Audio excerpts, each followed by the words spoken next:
les ustensiles de cuisine en bois. Ah oui. Et il y a une astuce qui circule partout, qui consiste à les faire bouillir pour les nettoyer en profondeur. Totalement Et je suis ce pas que je d'accord. fais. J'ai fait bouillir justement pour vous quelques ustensiles en bois. Et là, on pourrait se dire, c'est vraiment dégoûtant. Je cuisine avec des ustensiles vraiment sacrément sales. Alors, il faut savoir que non, finalement, c'est quand on fait bouillir du bois, ce sont les tanins naturels du bois qui vont venir colorer l'eau. Il y a des solutions pour mieux faire. Alors en lesquelles ? l'occurrence, par exemple, voilà, les ustensiles, on a envie de nettoyer en profondeur parce que le nettoyage quotidien, c'est savon de Marseille, ça peut être le vinaigre aussi.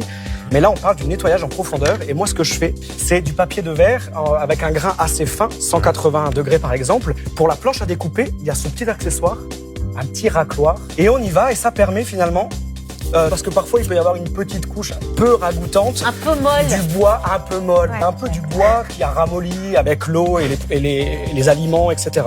Donc ça part et on retrouve un bois tout à fait lisse et il n'y a plus le côté tout mou, tout dégoûtant.